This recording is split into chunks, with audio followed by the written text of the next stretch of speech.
Hey everyone, welcome to our Pastor's Chat. Today's Wednesday morning, and I'm just here enjoying this is my typical breakfast that I have when I come here.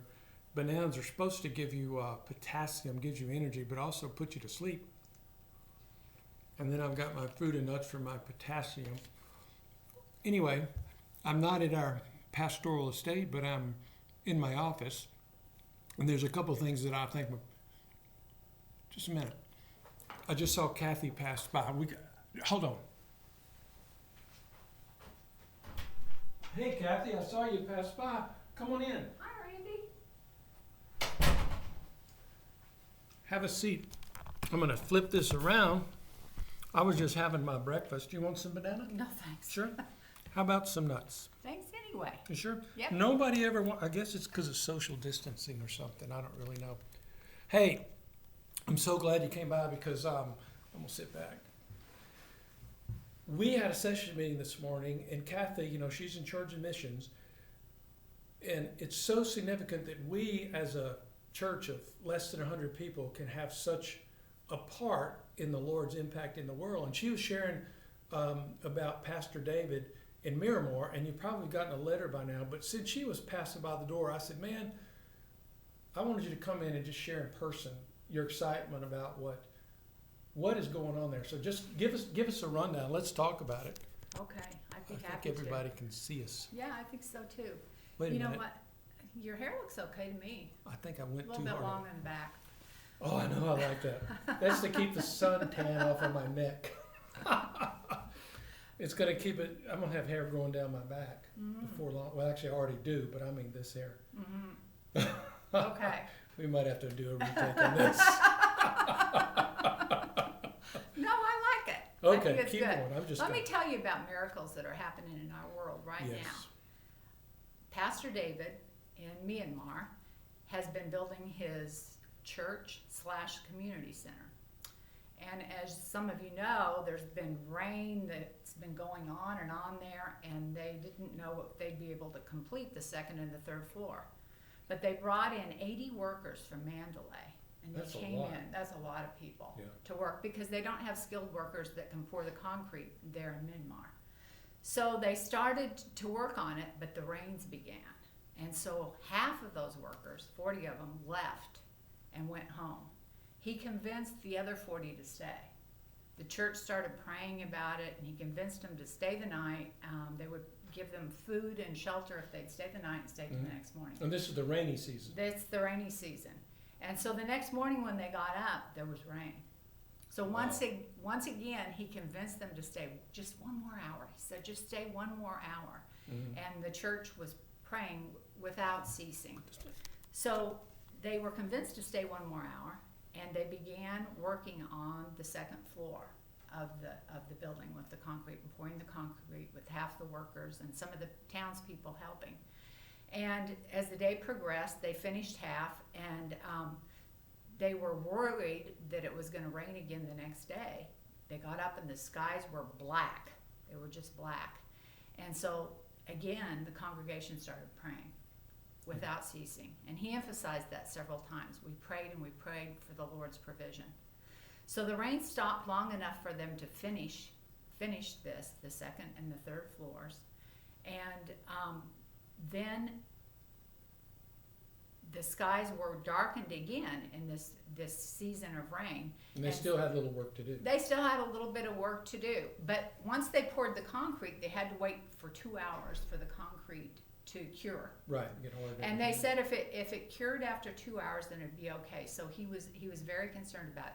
They prayed and they prayed, and 2 hours and 20 minutes after the time that they had poured the concrete, the rain started again.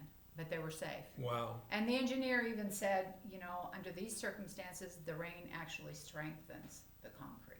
What So an they- amazing thing. yeah, The they Lord were- strengthened the concrete. Absolutely, absolutely. So the other thing that's going on there in Myanmar is the women of the church gathered together, and they decided that they want to defeat the community. And so in their new kitchen, where these giant, huge woks are, And those are like at least 4 feet across. oh, for sure, and 2 of them, they started cooking in the morning chicken noodle soup. And they cooked all day, and then they got 2 truckloads and great big vats, and they took them to these 2 locations, and they started feeding people in the community. Well, as Wow. word spread, because the people hadn't been able to have any protein at all during the COVID, as word spread, more and more people came because they heard how delicious the soup was. And they didn't come with a little bowl like we do, a little soup bowl. It'd be a huge, like a mixing bowl. Yeah. And they'd pour this chicken noodle soup in there for all these people. They fed 500 people that day. And they're like starving because of COVID and everything. That's right. That's Man, absolutely that's neat. right. Yeah. That's cool. And aside from that, the youth, and there's probably about 25 or 30 youth in that church, they got their own funds together, and they'd heard about people coming back from China and Thailand, and they'd been in quarantine for 14 days, but they were coming through their town, and they were going to stop by before they went to their second quarantine, which was going to be 21 days, but they had no food on board. They had no drinks on board, and the youth heard about this, and they were the first Christian organization in that particular town to make food provision for these people on the train. So Buddhist groups and stuff like that have done, people like that have done it Buddhist before, but- people have been doing it, but this is the first time first a church. Christian church had done that. So they met the trains, they all had their masks on, and on top of the boxes, the box lunches, that they gave the people on the train was the name of their church, House of Glory. Cool. And so they were spreading the word right there in a And community. the youth were doing it. And the youth were doing it. These are And the soccer players and that's people right, like that. and raised Cool. their own funds and did that completely on their own. And you So said that Pastor David started 12 church plants that's right. out of that one church. That's right, in Myanmar. So here they are building a community center. It's also their church, but they're thinking more broadly than just having a place to worship. And the things they're doing, they're establishing a footprint in the community. That's right. They're establishing a culture, a Christian culture in their community. That's right. Man, that's Yeah. a great. Now think about that. Here we are with all we have going on with the COVID, when we're watching the news and everything, it doesn't seem very good, but in other parts of the world, we have the opportunity and are taking part in miracles that the Lord is doing. And that's a really, really good thing. So, hey, thanks for coming in. You're welcome. I wish we could visit longer, but my banana's rotting before my very Okay. eyes. I want to encourage everyone that the miracles do still happen in this world and give you hope. Amen. Amen. Hey, thanks. You're welcome. Don't forget, Teen Challenge is going to be here this Sunday. And sit where you can see them. Lord willing, we're going to have a wonderful, wonderful time of worship. Have a great rest of the week. Bye. See you.